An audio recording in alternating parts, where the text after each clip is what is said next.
Assalamualaikum dan kembali lagi ke Zat Review. Hari ni Zat nak buat sedikit review ataupun membahas tentang komik The Mystery of Ultra 7. Tapi sebelum Zat mula bahas, kita ke intro dulu, okey?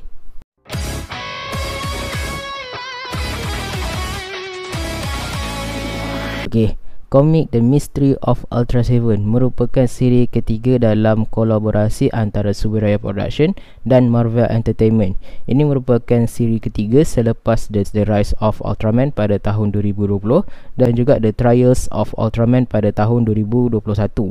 Cerita ini telah pun ditulis oleh Kyle Higgins yang terkenal dengan siri The Mighty Morphin Power Rangers dan juga Matt Groom yang merupakan penulis untuk novel Self-Made. Mereka juga adalah orang yang bertanggungjawab menghasilkan dua komik Ultraman sebelum ni, iaitu The Rise of Ultraman dan juga The Trials of Ultraman. Dan diorang ni kembali lagi untuk menulis siri The Mystery of Ultra 7 ni. Okey, apa yang tak boleh cakapkan yang tak banyak lah boleh kita bahas tentang komik ni, sebab komik ni langsung tak ada dialog. Jadi kita hanya akan bahas melalui apa yang ada dekat page tu dan kita campurkan dengan teori Zat. Okey, page yang pertama ni menunjukkan seorang lelaki, dan lelaki ni adalah Dan Moroboshi yang merupakan human host Ultra 7.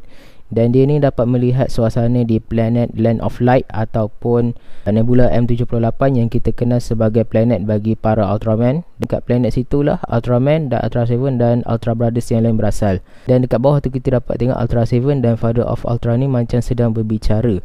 Tapi diorang ni berbicara pasal apa tak tahulah, sebab tak ada dialog. Jadi tak tahu diorang ni berbicara pasal apa. Ni mungkin berbicara mengenai kehilangan Ultraman. Sebab dekat dalam sinopsis The Mystery of Ultra 7 ni, kaiju-kaiju dah mula berkeliaran dan kuasa jahat dah mula merancang sebuah konspirasi untuk menaluki dunia. Dan Ultraman dah tak ada. Reason Ultraman dah tak ada tu kenapa pun Zat tak tahulah.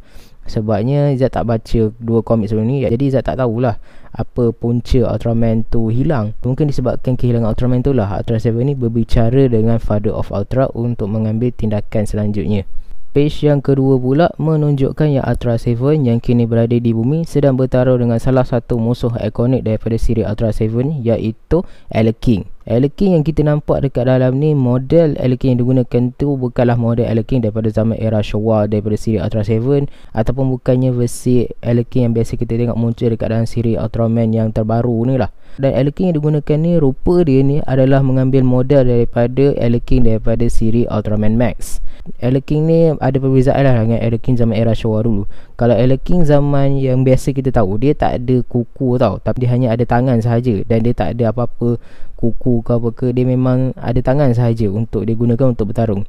Tapi Eleking dalam siri The Mystery of Ultra 7 ni, Eleking ni mempunyai kuku yang tajam untuk menyiap kulit musuh dia lah. Dan dekat bawah tu kita nampak ada pasukan USP ni macam tengah membincangkan sesuatu, tapi tak tahulah diorang ni tengah bincangkan apa.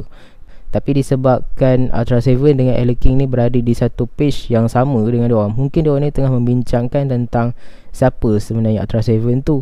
Dia daripada mana, dia ni baik ke jahat, mungkinlah diorang tengah membincangkan tentang hal tu. Dan pasukan ni adalah pasukan USP. USP ni adalah singkatan untuk United Science Patrol. Kalau dekat siri Ultraman yang biasa kita tengok dulu, kita ada SSP, tapi kali ni kita ada USP pula. Kita kemudiannya pula beralih ke page yang terakhir. Di page yang terakhir ni kita dapat lihat Ultra 7 ni sedang berada di satu kawasan, dan kawasan tu nampak kacau bilau lah.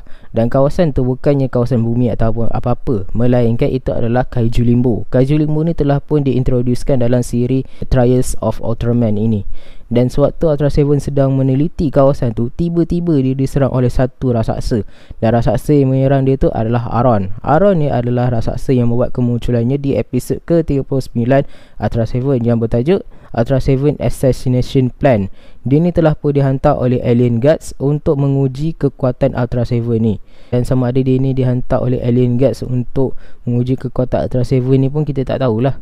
Sebabnya ada kemungkinan juga untuk Alien Guards muncul, sebab macam siri The Rise of Ultraman dan The Trials of Ultraman banyak menampilkan kaiju-kaiju daripada siri Ultraman yang kita dah biasa tengok lah. Walaupun Ultra 7 telah pun diserang oleh makhluk itu secara tiba-tiba, tapi Ultra 7 ni langjayalah menewaskan raksasa tersebut tanpa mengalami sebarang luka. Sebab Ultra 7 tu ada dekat Kaiju Limbo pun kita tak tahulah apa puncanya. Mungkin ke dia ni tengah mencari petunjuk untuk mencari Ultraman ke pun kita tak tahu. Ataupun dia ni berada dekat situ untuk melihat keadaan Kaiju Limbo tu ke pun kita tak tahulah. Rasanya itu je kot yang kita boleh bahas setakat ni. Sebab macam saya cakap dekat permulaan tadi, sebab komik ni langsung tak ada dialog. Dari Izzat rasa ini macam berpengenalan je tentang the komik The Mystery of Ultra 7 ni. Apa-apa konflik ke yang tengah berlaku ni, kita langsung tak tahu apa yang tengah berlaku dekat dalam siri Ultra 7 ni. Jadi Izzat hanya menggabungkan Izzat punya teori dengan apa yang kita dapat tengok dekat dalam komik ni je. Itu je lah. Dan Izzat rasa itu je kot yang Izzat nak bahas hari ni. Video ni sangat singkat tapi tak menjadi masalah, asalkan kita ada benda nak dibahas. So Izzat rasa itu je kot daripada Izzat untuk video kali ni. Kita jumpa lagi di next video. Okay, Assalamualaikum dan bye.